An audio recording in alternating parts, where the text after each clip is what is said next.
Welcome back to the deep dive. You know where we are. We're in the archives. Occult Archives, that is. Yes. Those books. The ones that people don't really talk about. Right, the ones you gotta, keep kind of hidden away. Yeah, exactly. Only for the initiated eyes. Episode 97, folks, and we are looking at a fascinating one. Let's hear it. The Divine Pymander. Ooh.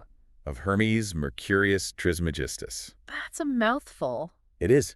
And that's not even the whole title. It's Hermetic Dialogues on Creation, Spirit, and Cosmic Illumination. So we're talking ancient wisdom here. Oh, yeah, big time. Yeah. Allegedly. Allegedly, right. It's attributed to this Hermes Trismegistus. A figure shrouded in mystery. Exactly, a legendary figure. Thrice great Hermes Trismegistus. Thrice great, yeah.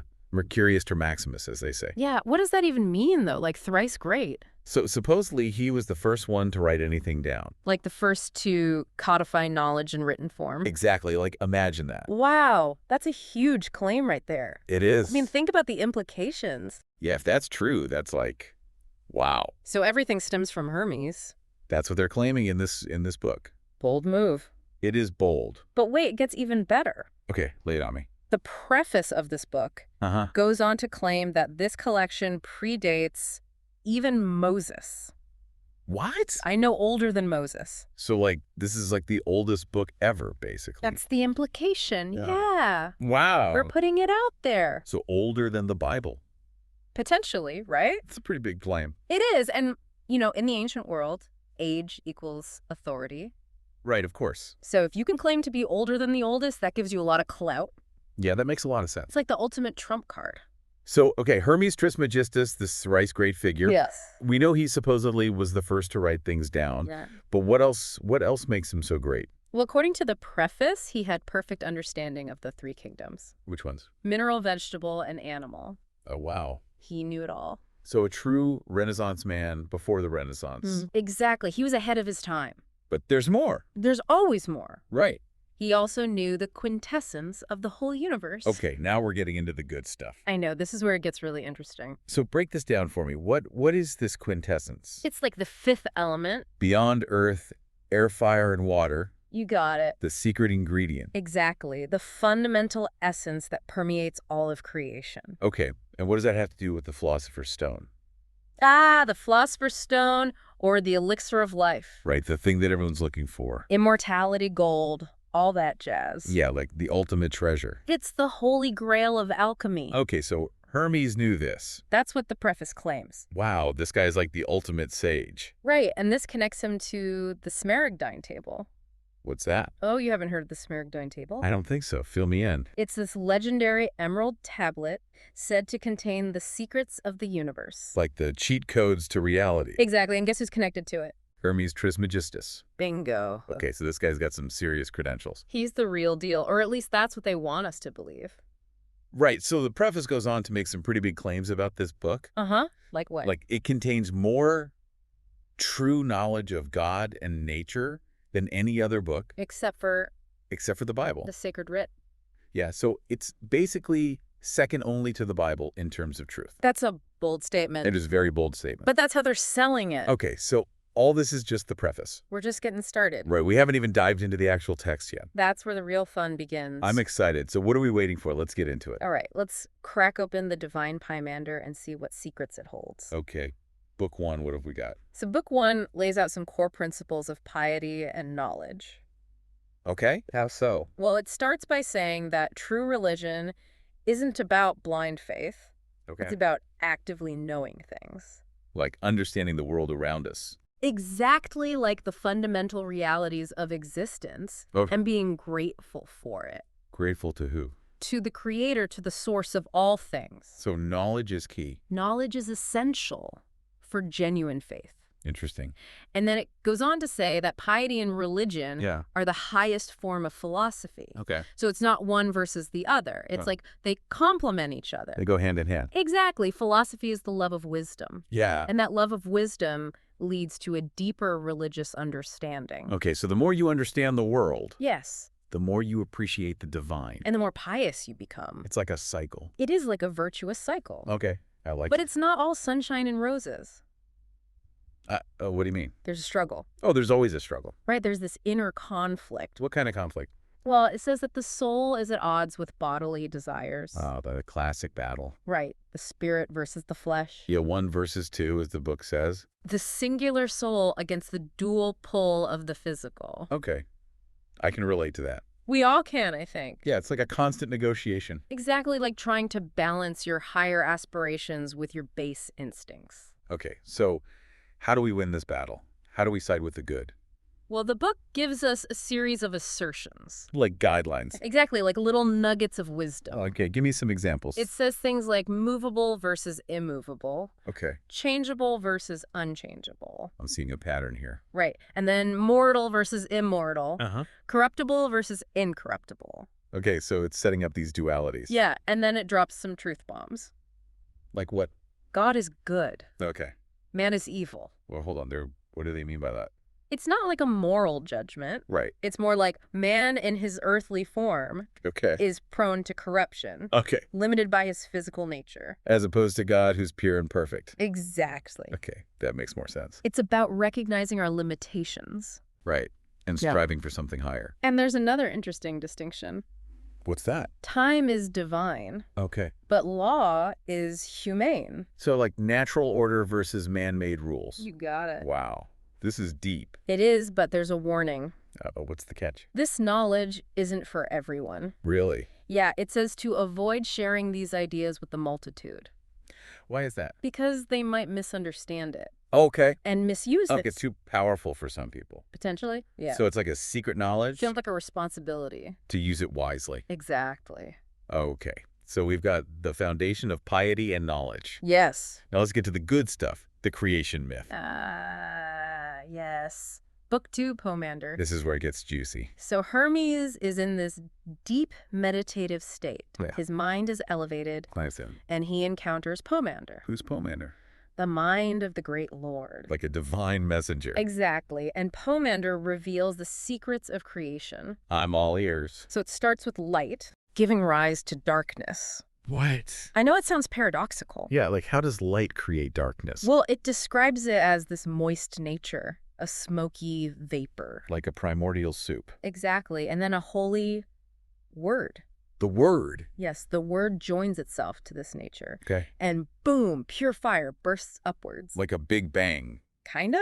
Yeah. Wow, and then what? The air being light ascends with the fire, Okay. separating from the heavier elements. All it's in water. You got it. So we've got the separation of the elements. The first act of creation. Okay, and then what happens? The Father, who is mind, life, and light, brings forth man. Created in his image. Yes, loved Yeah. as his own child. Oh, that's sweet. It's a very intimate creation. Okay, but then man wants to create too. Right, he's got that creative spark. Inherited from the father. Exactly, and that leads to a separation. From the father. Yeah, man descends into the sphere of generation. Okay, so like the material world. Exactly. And he receives power from the 7 governors. The forces that govern the cosmos. Right.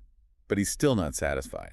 He wants to know more. Always seeking. He wants to understand the power beyond the fire. Beyond the primordial fire. Yes, and this quest leads him to manifest the downward-born nature, What's that? the beautiful visible form of God. So like God's essence in the material world. You got it. Okay, so now we've got this duality Man is both mortal and immortal, because of his physical body. and his spiritual essence. Right. The substantial man. Exactly, but even though he's immortal, He still suffers. he's subject to fate and destiny.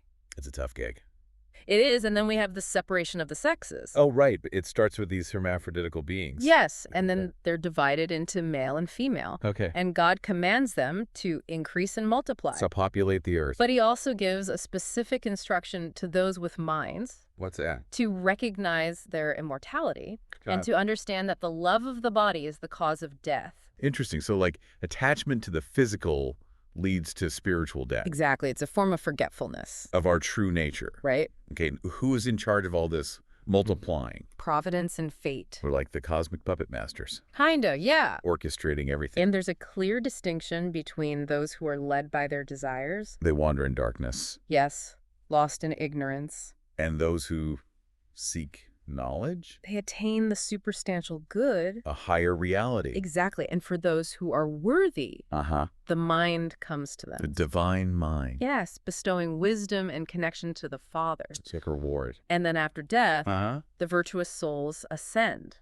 Where do they go? Through the cosmic zones. Like levels of reality. Yeah, shedding negative qualities as they go. Anger, desire, all that stuff. Until they return to the Father. Wow, it's like a spiritual homecoming.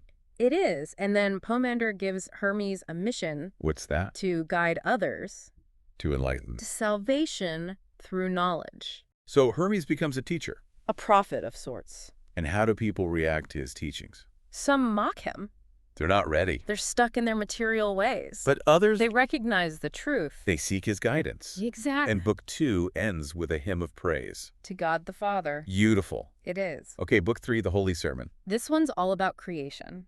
Lay it on. He focuses on these key principles. Yeah. God, mind, nature, matter, operation, necessity, end, and renovation. That's a lot to unpack. It is, but it all ties together. Okay, so start with the beginning. The initial chaos. Before creation. Infinite darkness, water, and a subtle spirit. Sounds kind of eerie. It is. It's like a void. And then... The holy light emerges, and the elements start to coagulate, to differentiate. Okay, so it's building on the creation myth from book 2. Right, it's giving us more details. I like details. So the gods distinguish the seed-filled nature. What does that mean? It's like they're planting the seeds for future creation. And then we have the separation of light and heavy elements. Fire and spirit shaping the universe. Leading to the formation of heaven in 7 circles. 7 circles. Yes, 7 levels of existence. Interesting. The gods are envisioned in their stellar ideas. They embody the stars. Exactly. And the whole sphere is lined with air, moved by the Spirit of God. So it's a very dynamic universe. It is, and each god has a specific task to bring forth life. Animals, plants. All of it. According to the divine plan. Exactly. And what about human generation? It has a special purpose. What is it? To cultivate knowledge of the divine works. Okay. To be a testament to nature. To rule over the earth. And to increase the understanding of good. So we have a lot of responsibility. We do. And our souls have this unique opportunity. To observe the workings of heaven and nature. To learn and grow. Exactly. And finally, Book 3 talks about the cyclical renewal of all things. Everything's connected. It's a constant process of regeneration. Guided by divine principles. Right. Okay, book 4, the key. This one gets metaphysical. I'm intrigued. It starts by saying that God the Father and the good are all the same. Like different aspects of the same divine essence. Exactly. And then it talks about the mind. Our minds. Well, the divine mind, but also the spark of it within us. Okay. And how it allows some souls to detach from the body. Like astral projection. Kind of, yeah. Wow. And they experience these beautiful visions. Like Celius and Saturn. Exactly. They reached a higher state of consciousness. Okay, and then it gets really interesting. Tell me more. It says that the knowledge of the good is divine silence. It's beyond words. Beyond thought. The direct experience. A state of pure knowing. Exactly. And it's possible to achieve this while still in the body. Through contemplation. Through meditation. So we could experience deification here and now. It's a potential within us. That's pretty amazing. It is. And then it talks about the transmigration of souls. Reincarnate? Kind of, yeah. It's more like a change of state. Okay, so souls can evolve? Exactly. They can ascend through different levels. And even become demons. Now, hold on. Right. Demons in this context are not necessarily evil. Okay. They're like elevated spiritual beings. Okay, that makes more sense. It's a different perspective. So knowledge is a gift from God. Bestowed upon us. And our minds are the instruments. Through which we receive it. Okay. And then it gets into this whole thing about the intelligible and material realms. Okay. How they coexist through contraposition and contrariety. Like opposites attract? Kind of, yeah. It's more like a necessary tension. Okay. And this leads to the idea of the world as a material god. So the physical universe is divine.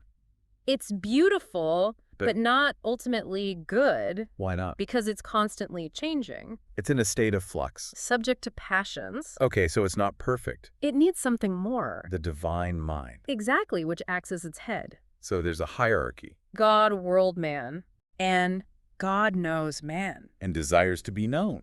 It's a reciprocal relationship. Essential for our well-being. Exactly. And then there's this beautiful image of the child's soul. Pure and innocent. Before the world corrupts it. Right. And after death. The mind ascends. In a fiery body. Leaving the soul to be judged. Okay. And the path to becoming mind, or even God, is through piety. Knowing God. Harming no one. Exactly. And impious souls. They face the consequences. Have their own actions. It's like karma. Okay. And then it talks about the communion of souls. All connected. God, men, beasts. The higher influencing the lower. It's God at the top. Okay. And God's influence is like beams of operation. Okay. The worlds are natures. And man's are arts and sciences. All governed by the one. The one. The source of all things. Okay. And it introduces the concept of the good mind. The bonus genius. Exactly. And then it ends with this powerful statement. An earthly man is a mortal God. And a heavenly God is an immortal man. Mind blown. We are all connected to the one. To the divine source. So this Divine Pymander. It's a trip. It's a wild ride through ancient cosmology and spirituality. It's a blueprint for understanding the universe. And our place in it. And it's still relevant today. Definitely. It makes you think. It challenges our assumption. About reality, about ourselves. It invites us to look deeper. To question everything. And to seek the divine silence. The ultimate knowledge. The experience beyond words. So what are the key takeaways from this deep dive? Well, I think the main thing is the interconnectedness of all things. Everything's connected. Right. And our own dual nature. Mortal and immortal. Physical and spiritual. And the importance of knowledge and piety. For spiritual growth. For understanding the divine. Exactly. It's a path to enlightenment. A journey of self-discovery. So if you're listening out there, think about your own dual nature. Embrace your potential. Seek the divine silence within. And keep exploring these ancient mysteries. There's so much more to discover. Until next time on The Deep Dive. Keep diving deep.